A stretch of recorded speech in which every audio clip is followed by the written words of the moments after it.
जी, बिस्मिल्लाहिर्रहमानिर्रहीम।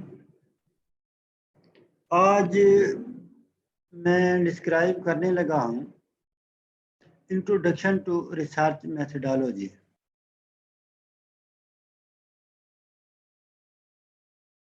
Introduction to research methodology, तो उसमें सबसे पहले हमारा जो क्वेश्चन है,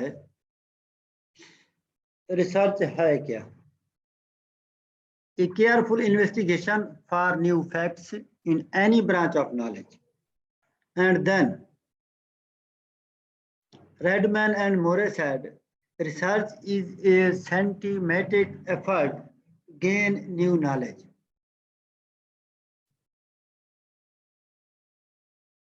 तो जब हम रिसर्च को डिस्कस करते हैं तो बेसिकली रिसर्च हमारे पास है क्या चीज़?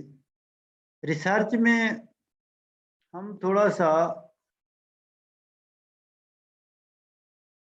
डिस्कस करते हैं कि defining and redefining problem, formulating hypothesis or objectives.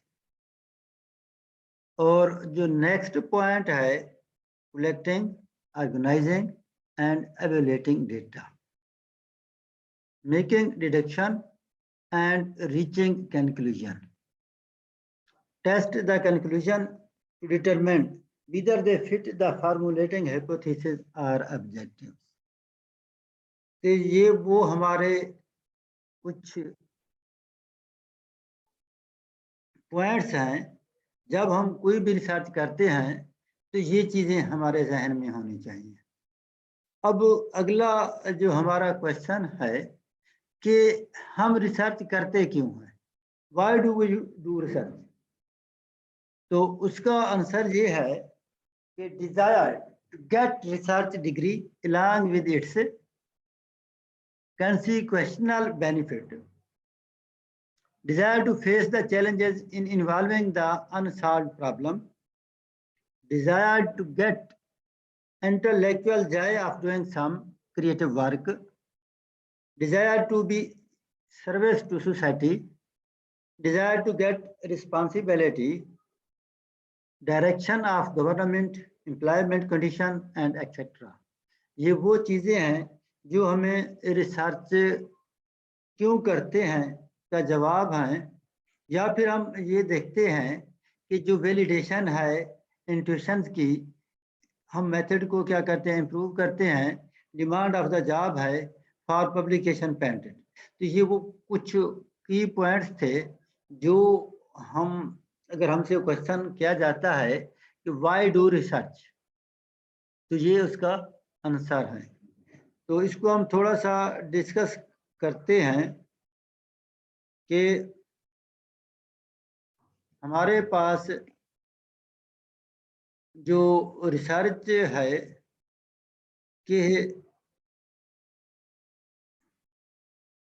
अब नेक्स्ट हम ऐसा करते हैं कि थोड़ा सा जो इम्पोर्टेंट फीचर हैं रिसर्च की डिज़ाइन के, उनमें सबसे पहले क्या है, हम कोई प्लान बनाते हैं।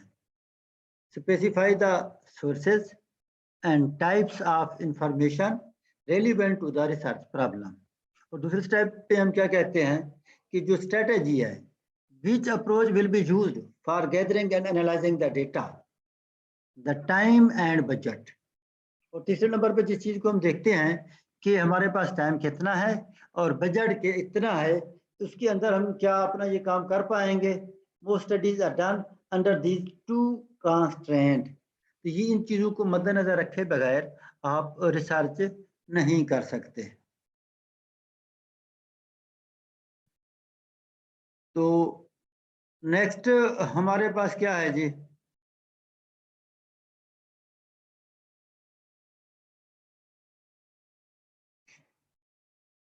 रिसर्च की खसूसियात क्या है?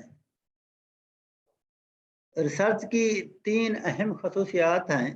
पहले नंबर पे हम सिस्टमेटिक रिसर्च की बात करते हैं। All step must be interrelated one to another. दूसरे नंबर पे हम बात करते हैं कि लॉजिकल भी हूँ, agreeing with the principle of logic, and then empirical. Conclusion should be based on evidence and observation. तो ये वो खसूसियात हैं जिनके बिना पे हम रिसर्च कर रहे होते हैं। कुछ और भी रिसर्च की खसूसियात हैं जो नेक्स्ट हमारे पास रिसर्च की टाइप्स हैं। उनमें objectivity, it must be answer the research question, replicable mean reducible, transmitive, और फिर हम बात करते हैं क्वालिटी कंट्रोल की। क्वालिटी कंट्रोल में हमारे पास क्या होता है, एक्यूरेट मेजरमेंट्स होती हैं। All well designed and conducted research has potential application. तो फिर हम डिस्कस करते हैं कि डिफाइन योर ऑब्जेक्टिव्स। आपकी जो रिसर्च है उसके ऑब्जेक्टिव्स क्या हैं। Try to keep these simple. पहला ऑब्जेक्ट तो आपका ये होना चाहिए कि आपकी जो रिसर्च है उसको बिल्कुल सिंपल से अंदाज में बयान करें। The more variable the more difficult, यानी आपकी रिसर्च के अंदर जितने भी वेरिएबल होंगे वो क्या हो जाएगी, मोर डिफिकल्ट हो जाएगी। फिर हम क्या करते हैं, यूज द अपॉर्चुनिटी। आपके पास जो भी अवेलेबल अपॉर्चुनिटी है आप उसको इस्तेमाल करें। Get help at this stage. तो आप लोग किससे हेल्प ले सकते हैं इस स्टेज में, आपके जो सीनियर कोलीग्स हैं उनसे आप ले सकते हैं, या फिर जो एक्सपीरियंस रिसर्चर हैं उनसे भी आप हेल्प ले सकते हैं अपने, यानी कि ये आपका एक ऑब्जेक्टिव में होना चाहिए कि हमने ये काम करना है। जब भी आप रिसर्च का कोई काम करें तो ये पॉइंट आपके दिमाग में ज़रूर होना चाहिए कि आप जो रिसर्च कर रहे हैं उसको आपने सीनियर कोलीग से भी हेल्प लेनी है और जो एक्सपीरियंस रिसर्चर हैं उनसे भी हेल्प लेनी है। अगर आप कोशिश करेंगे कि इनकी हेल्प के बगैर हम कुछ कर पाएँ तो फिर हो सकता है कि आपके काम के अंदर क्वालिटी डिस्टर्ब हो जाए, और आपके जो मेन ऑब्जेक्टिव्स हैं उसमें आपको ये 4 चीज़ें होना ज़रूरी है। तो जब हम अपने ऑब्जेक्टिव पे गौर करने के बाद जो नेक्स्ट स्टेप है वो लिटरेचर है। Check to see if your idea is original. Literature review basically हम क्यों देते हैं, पहले तो हम ये चेक करने की कोशिश करते हैं कि जो हमारा आइडिया है वो ओरिजिनल है।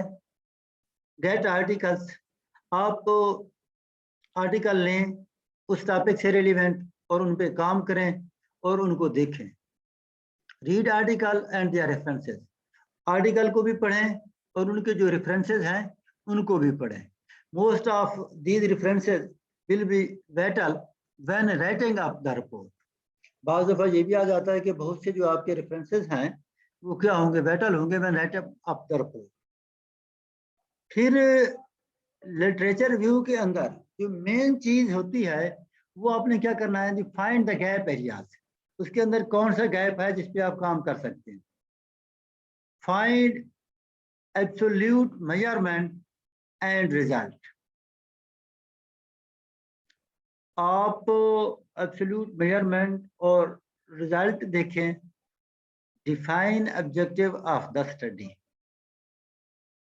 तो लिटरेचर में जब आते हैं तो आपके पास ये चंद पॉइंट्स आपके दिमाग में होने चाहिए, अदरवाइज आपकी जो रिसर्च है वो कंप्लीट नहीं होगी।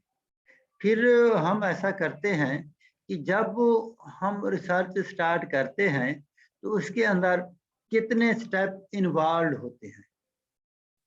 Choose a subject, literature survey, defining and formulation of the specific objective, और फिर हम क्या करते हैं, प्रिपेयर सिनॉप्सिस।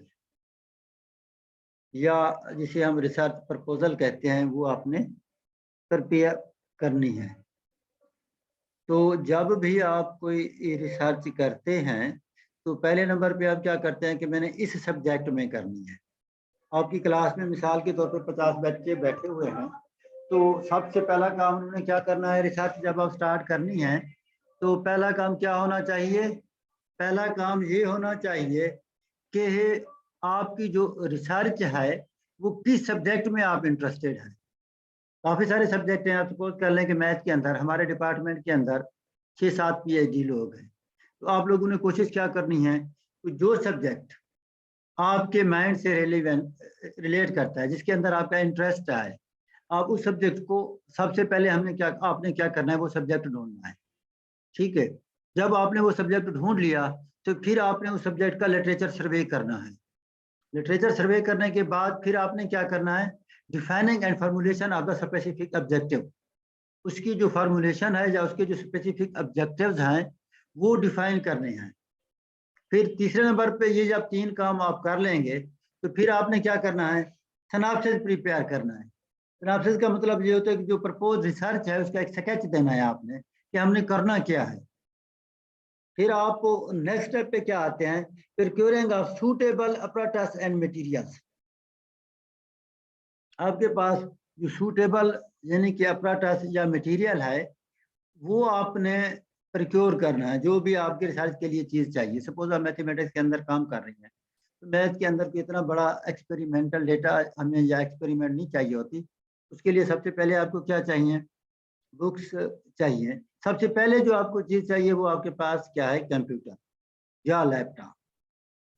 आपके पास कंप्यूटर या लैपटॉप ये आपके क्या आ जाएगा, सूटेबल अपराटस में आ जाएगा। उसके बाद आपने क्या करना है कि उसके अंदर जो सॉफ्टवेयर है वो आपका एक किस्म का मटेरियल होगा। मिसाल के तौर पे आपके पास मैपल होना चाहिए, आपके पास लेटेक्स होनी चाहिए, आपको सर्च करने का तरीका आना चाहिए, नेट वगैरह ये सारी चीज़ें। और फिर आपके पास क्या होनी चाहिए, बुक्स होनी चाहिए, रिसर्च पेपर होने चाहिए। फिर आप क्या करते हैं, design of the experimental setup. तो आपके जो डिज़ाइन हैं रिसर्च के वो आप देखें कि आपके जो रिसर्च डिज़ाइनिंग है वो क्या है। फिर आपके जो प्रिलिमिनरी एक्सपेरिमेंट्स हैं, ठीक है, वो आपने देखने हैं। फिर आपका जो प्रोजेक्ट है आपने उसको कैसे एग्जीक्यूट करना है, उसकी एग्जीक्यूशन ऑफ द प्रोजेक्ट देखनी है। फिर जो लास्ट आपके पास जो स्टेप होगा, यानी कि आपने क्या करनी है, एक्यूरेट मेजरमेंट करनी है और डेटा कलेक्ट करना है। जो भी आप काम कर रहे हैं उसका जो रेलिवेंट डेटा है वो आप कलेक्ट करेंगे। फिर डेटा कलेक्ट करने के बाद आपने डेटा को क्या करना है, डेटा का एनालिसिस करना है और उसका जो एरर है वो डिस्कस करना है। फिर आप क्या आ जाते हैं, आपने जो हाइपोथेसिस क्या होता है, जो आपने एक प्रपोज रिसर्च बनाया, प्रपोज एक मॉडल दिया होता है, ठीक है, उसको आपने टेस्ट करना है और उसकी वेरिफिकेशन करनी है। जो थर्ड आपका सब्जेक्ट है वो क्या है जी, रिजल्ट्स। और फिर क्या है, डिस्कशंस। और इसके बाद हम किस चीज पे आ जाते हैं, जनरलाइजेशन पे आ जाते हैं, इंटरप्रिटेशंस, ड्राइंग, कंक्लूजन। और फिर हम क्या करते हैं, कंक्लूजन ड्रा करते हैं। जब ये सारी चीजें हम कर लेते हैं तो फिर हम क्या करते हैं कि preparation of the project report और राइटिंग थीसिस। तो आप जहाँ प्रोजेक्ट रिपोर्ट लिखते हैं या फिर आप क्या लिखते हैं, थीसिस लिखते हैं। तो ये वो स्टेप्स हैं जो एक रिसर्च के अंदर इन्वॉल्व होते हैं। अब इन रिसर्च के ये जो पॉइंट्स हैं इनको फर्दर जब हम डिस्कस करते हैं तो हम कहते हैं कि सपोज आपका जो प्रोसेस ऑफ रिसर्च है उसमें सबसे पहले आप क्या करते हैं, जो आपका पहला स्टेप है, पहले स्टेप में आप क्या करते हैं कि जो आपके पास क्वेश्चंस हैं या प्रॉब्लम हैं वो फिर आप आ जाते हैं फार्मूलेट, यानी कि आप यानी कि क्या करते हैं, फार्मूलेट गोल्स या फिर ऑब्जेक्टिव्स। आपकी रिसर्च के पहले तो आपने प्रॉब्लम ढूंढना है, फिर उसकी जो गोल्स हैं या ऑब्जेक्टिव्स हैं वो डिस्कस करनी है। उसके बाद अगर आपको लगता है कि ये मेरी जो रिसर्च जो टॉपिक है उसके अंदर ये ऑब्जेक्टिव भी हैं, फिर आप एक प्लान बनाते हैं और रिसर्च को डिज़ाइन करते हैं। तो फिर चौथे नंबर पे आप क्या करते हैं, जनरेट रिसर्च रिजल्ट। जो चीज़ें आपने की होती हैं उनका एक रिजल्ट बनाते हैं, ठीक है। तो उसके बाद आप क्या करते हैं, उसको इंटरप्रेट करते हैं, रिजल्ट एंड ड्रा कंक्लूजन। तो ये वो चार्ट है जिसके यानी कि आप कह सकते हैं कि जिसको मद्देनजर रख के आपने रिसर्च करनी है। अब रिसर्च आर्टिकल राइटिंग, ये भी एक फन है कि रिसर्च आर्टिकल आपने कैसे राइट करना है। अब हमारे यहाँ पाकिस्तान में जब हम रिसर्च आर्टिकल राइट करते हैं तो हमारे दिमाग में कोई आइडिया नहीं होता, हमें कुछ नहीं बताया जाता कि हम जो हम काम कर रहे हैं वो किस फील्ड से रिलेवेंट है, क्या है। तो इंटरनेशनल लेवल पे जब आर्टिकल को लिखा जाता है तो लिखने से पहले कुछ चीजें हैं जो वो फाइंड करते हैं। सबसे पहली बात ये है कि आपने अपना जो काम है जिस जर्नल में सबमिट करना है, आपने वो जर्नल तलाश करना है। Find suitable and specified journal.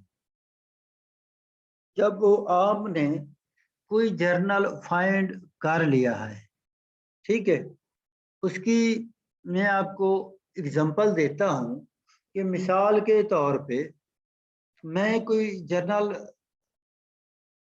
ढूंढना चाह रहा हूं कि वो जो जर्नल है वो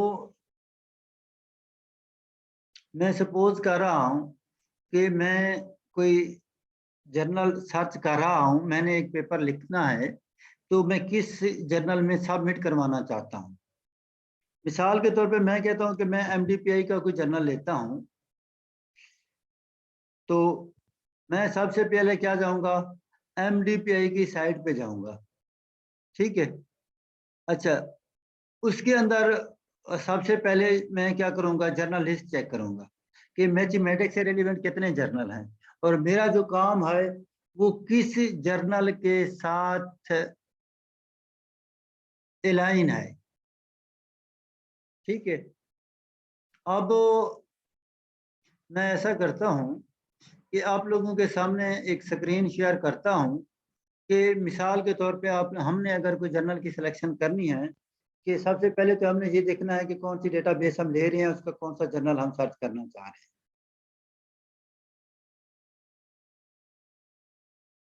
तो सबसे पहले हम क्या करते हैं कि हमारे पास जो जर्नल है हम यानी कि उसकी तरफ आते हैं। मिसाल के तौर पे मैं एक स्क्रीन शेयर कर रहा हूँ कि मेरे पास एक लिस्ट ऑफ जर्नल है। ये लिस्ट के अंदर टोटल कितने जर्नल हैं, 412। अब इनमें से मैंने ये देखना है कि ये जो 412 जर्नल हैं ये किस किस सब्जेक्ट से रिलेवेंट है। तो ये जर्नल में फिर उन्होंने उनको क्या किया है कि अगर मैं जहाँ जाऊँगा तो सबसे पहले सर्च करूँगा कि भाई इंडेक्सिंग से मैं उसको सर्च करना चाहता हूँ या फिर बाई सब्जेक्ट के हिसाब से, ठीक है। अब जब मैं बाई सब्जेक्ट के हिसाब से मैंने क्लिक किया है तो मेरे पास एक जर्नल की लिस्ट खुल गई है। तो मैं ये देखता हूँ कि मेरा जो फील्ड है वो मैथमेटिक्स और कंप्यूटर से रेलिवेंट है।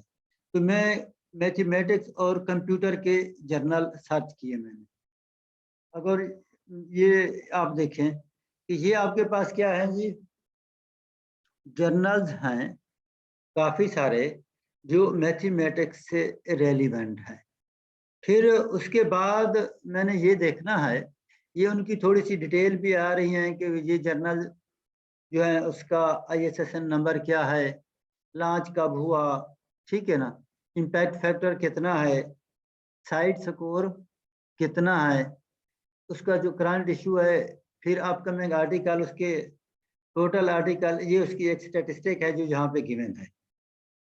ठीक है, मैं ये देखना चाहता हूँ कि मैं कोई ऐसा जर्नल लेना चाहता हूँ कि जो जिसका सबसे पहले तो मैंने क्या चेक करना है कि उसका कोई इम्पैक्ट फैक्टर भी हो, कि वो कौन सा है।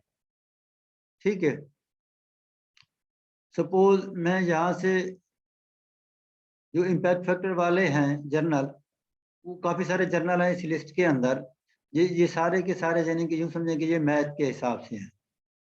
तो मैंने एक जर्नल सेलेक्ट किया है जिसके ऊपर क्या लिखा हुआ है, फ्रैक्टल एंड फ्रैक्शनल।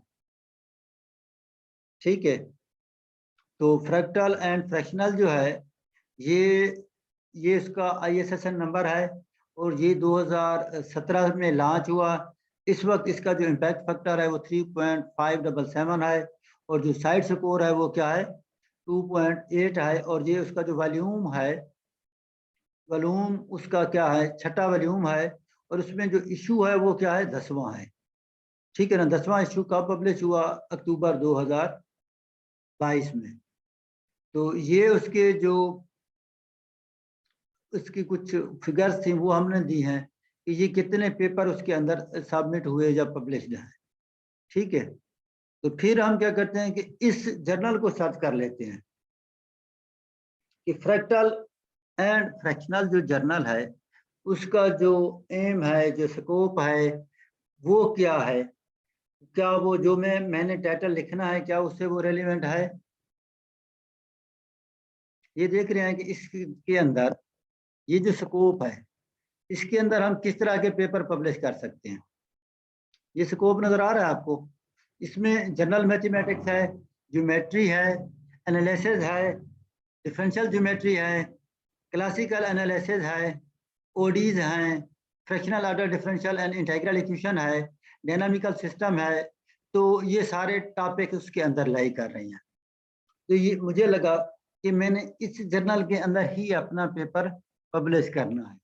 अब जब मैं इस जर्नल को ले रहा हूँ कि मैंने इसके अंदर ही पेपर पब्लिश करना है, तो फिर इसमें सबसे पहले मैंने क्या देखना है, सबसे पहले तो मैंने जर्नल सेलेक्ट करना था, फिर इंस्ट्रक्शन फॉर ऑथर्स, कि ऑथर्स के लिए क्या इंस्ट्रक्शन है। ये आप देख रहे हैं ना कि ये कुछ उन्होंने इंस्ट्रक्शंस दी हैं ऑथर के लिए। तो इन सारी चीज़ों को मैंने अपने इसमें रखना है, माइंड में रखना है कि ये जो इंस्ट्रक्शंस हैं ऑथर के लिए वो क्या है। उसमें हमारे पास क्या है जी, मैंने स्क्रिप्ट सबमिशन ओवरव्यू है, उसकी प्रिपरेशन है, फिगर को हमने कैसे प्रिपेयर करना है, स्कीम्स और टेबल उनको हमने कैसे रिप्रेजेंट करना है, जो हमारा सप्लीमेंट्री मटेरियल है, डेटा है, उसको हमने कैसे सॉफ्टवेयर के जरिए सोर्स कोड देना है। तो रिसर्च और पब्लिकेशन के जो इथिक्स हैं वो हमने देखने हैं, जो रिव्यूअर की सजेशंस हैं हमने वो चेक करनी है, जो लैंग्वेज है उसकी करेक्शन देखनी है, प्रिंट और कॉन्फ्रेंसेस पेपर हैं तो उसको हिसाब से देखना है, ऑथरशिप को देखना है, जो एडिटोरियल या उसका बोर्ड है या इंडिपेंडेंस है वो चेक करनी है। अगर हमारे पेपर के अंदर कोई कन्फ्लिक्ट ऑफ इंटरेस्ट तो नहीं है, जो एडिटोरियल प्रोसीजर है या पेयर रिव्यू है उसको भी हमने अडॉप्ट करना है। तो उसके बाद promoting the equity, diversity and inclusiveness within MDPI journal. तो ये उसकी एक हमने सर्च की है। तो हम ऐसा करते हैं कि अपने इसकी तरफ आ जाते हैं, टॉपिक की तरफ, कि हम क्या डिस्कस कर रहे थे। हमारा जो टॉपिक था वो ये था कि सबसे पहले हमने क्या करना है, find suitable and specified journal. वो कैसे फाइंड करना है उसके लिए मैंने आपको एग्जांपल दी है। फिर आपने क्या है कि उसकी जो journal get copy of instruction to the author, ये ऑथर के लिए जो इंस्ट्रक्शन है उनकी आप लिस्ट और कॉपी और कैसे फाइंड करनी है ये भी मैंने आपको बता दिया है। फिर आपने क्या करना है, prepare article as per instructions. उन आर्टिकल या इंस्ट्रक्शंस को सामने रखकर आपने आर्टिकल क्या करना है, प्रिपेयर करना है। ये वो क्वेश्चंस थे जो आपने एक रिसर्च को राइट अप करने से पहले आपके माइंड में होने चाहिए। फिर आपने जो क्या करना है, सिलेक्ट सूटेबल टाइटल। उसके लिए आपने क्या करना है कि एक सूटेबल टाइटल सेलेक्ट करना है, और उसके बाद आपके पास क्या होती हैं, ऑथर्स, और ऑथर्स की क्या होती हैं, एफिलिएशन। रिसर्च के अंदर सबसे पहले आप क्या लिखते हैं, टाइटल लिखते हैं। दूसरा स्टेप क्या होता है, ऑथर्स और ऑथर्स की एफिलिएशन। और तीसरे नंबर पे आप क्या लिखते हैं, एब्स्ट्रैक्ट।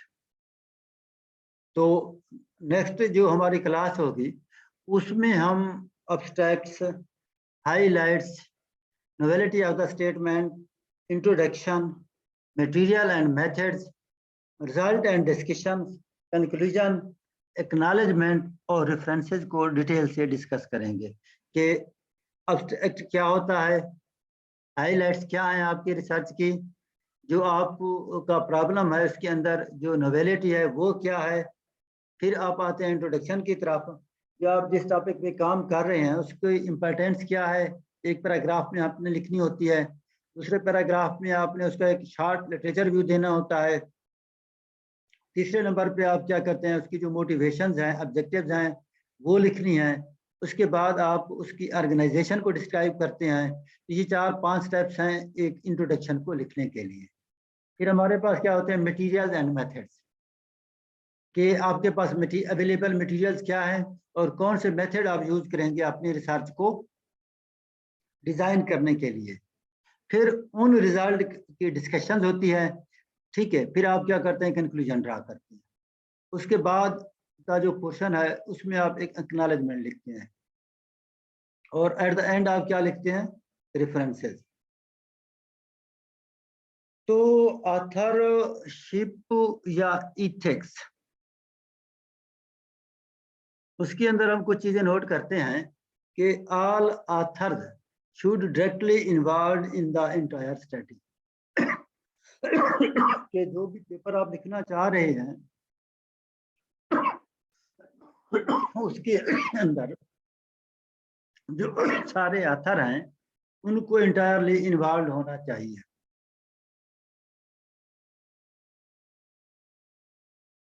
ठीक है। Article is free from plagiarism. जो भी आप काम करना चाहिए कर रहे हैं उसके अंदर प्लेजरिज्म नहीं होना चाहिए। और इन आथर, ये जो इथिक्स हैं रिसर्च की, उसको भी आप फॉलो करें, शुड फॉलो इथिक्स।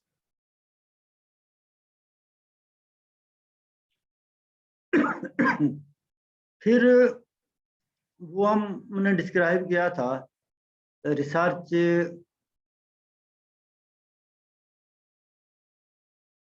आर्टिकल को।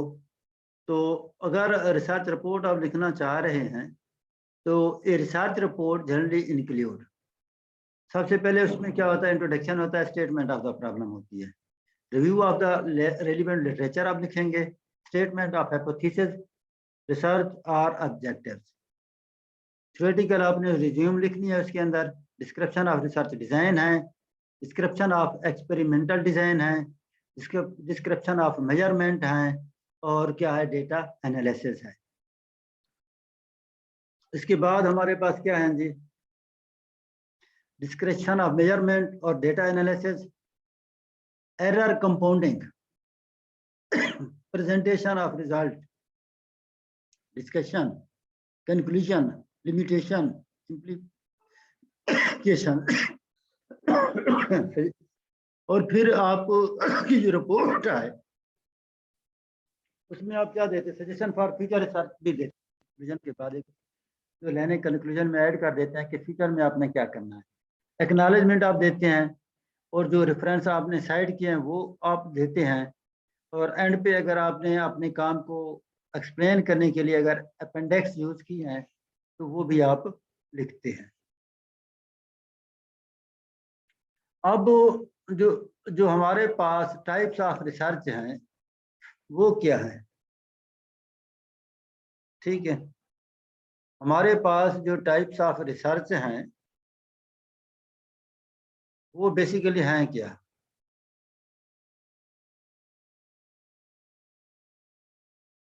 तो अब अगर हम एप्लीकेशन के हिसाब से देखते हैं तो हम क्या कहते हैं कि हम कहते हैं कि हमारे पास क्या है जी, प्योर है, ठीक है, और अप्लाइड रिसर्च की बात होती है। अप्लाइड में हम क्या कहते हैं कि finding solution for the immediate problem facing a society और इंडस्ट्री। प्योर में आप क्या करते हैं कि concern with the generalisation and formalisation of a theory. तो ये दो चीजें हमारी किस चीज में आ जाती हैं? एप्लीकेशन में आ जाती हैं। तो फिर दूसरे नंबर पे हम क्या देखते हैं, जो इंक्वायरी मोड है उसके अंदर हम क्या करते हैं कि हम कहते हैं कि ये क्वालिटेटिव है या क्वांटिटेटिव है। क्वालिटेटिव में मेजरमेंट ऑफ क्वांटिटी और अमाउंट। मैं इसकी आपको एग्जांपल देना चाहूँगा कि आपके पास कोई क्वेश्चनियर है, आपने डेटा फिल करवाना है, तो आप क्या करते हैं कि क्लास में सारे बच्चों को दे देते हैं, वो सारे बच्चे उसको क्या करते हैं? फिल करते हैं। तो ये जो क्वेश्चनियर है ये बेसिकली क्या होगा? क्वांटिटेटिव होगा, क्योंकि आप उसमें ये नहीं देखते कि आपने किसी स्पेसिफिक बंदे को नहीं दिया, आपने पूरी क्लास को दे दिया। और क्वालिटेटिव में आप क्या करते हैं कि जो कंसर्न्ड क्वालिटेटिव फिनोमिना है, reason for the human behaviour.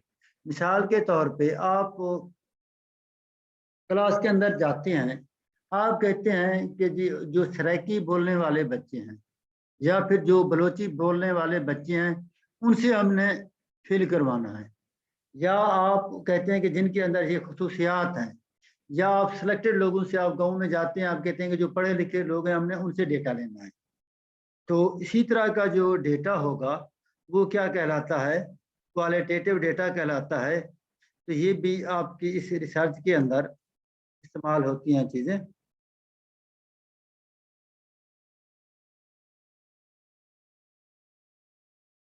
तो जो रिसर्च स्टडीज हैं तो बेसिकली क्या है? Based on the research objectives, ठीक है। एक्सप्लोरेटरी और फॉर्मेटिव रिसर्च है आपके पास, to gain familiarity with the phenomena और to achieve a new insight into it. जिस तरह मैथ के अंदर रिसर्च करते हैं तो ये बेसिकली हमारे पास क्या है जी? एक्सप्लोरेटरी रिसर्च है, हम चीज़ों को एक्सप्लोर कर रहे होते हैं।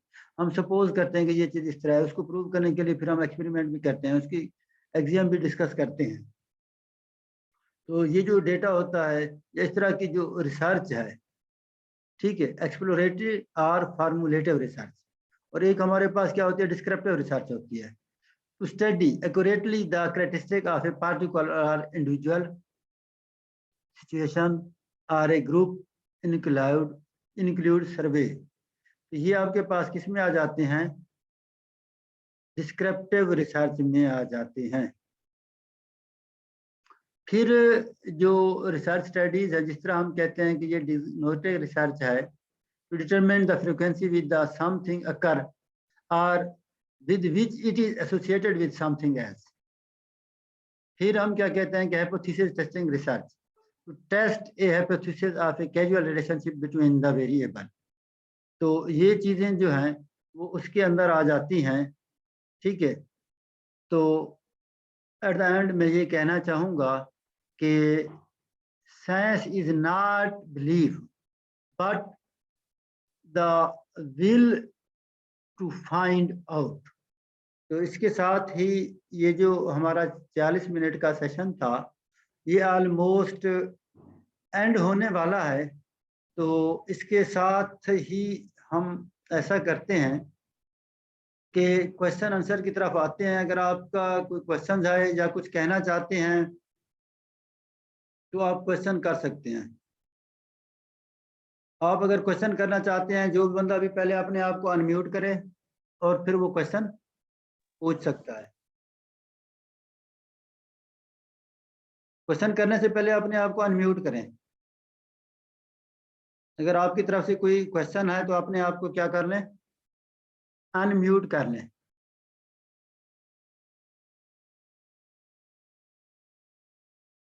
आपकी तरफ से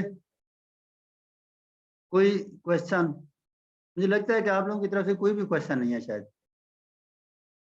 आप लोग? अस्सलाम वालेकुम सर। जी वालेकुम सलाम। सर ये जो हम कीवर्ड्स लिखते हैं और सब्जेक्ट्स कोड लिखते हैं पेपर में, इनका क्या सेटअप होता है? ये बेसिकली जब आप सब्जेक्ट की क्लासिफिकेशन करते हैं, आप वर्ल्ड लेवल पे मिसाल के तौर पे मैथ के जो सब्जेक्ट हैं उन्होंने कोई 110 कैटेगरीज में उनको डिवाइड किया हुआ है सपोज। तो हर सब्जेक्ट का अलग से कोड होता है, सब्जेक्ट की क्लासिफिकेशंस होती हैं, तो वहां से वो कोड आप लिखते होते हैं सब्जेक्ट की जो क्लासिफिकेशंस है।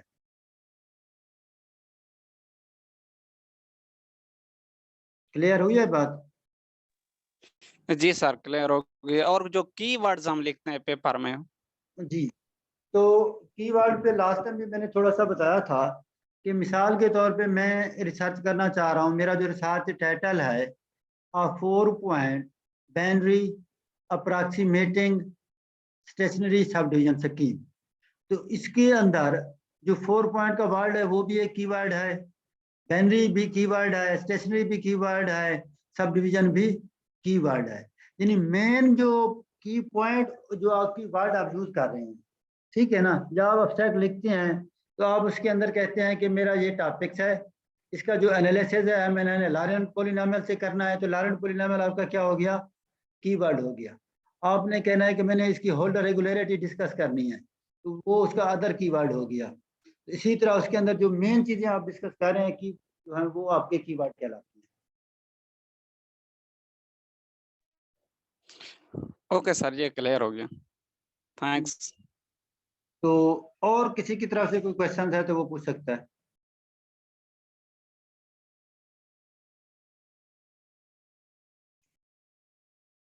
Any other question?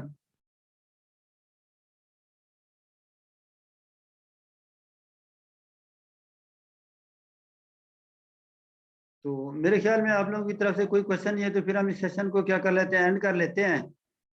तो 10-15 मिनट के वक्फे के साथ फिर दोबारा हम क्लास स्टार्ट करते हैं। अल्लाह हाफिज।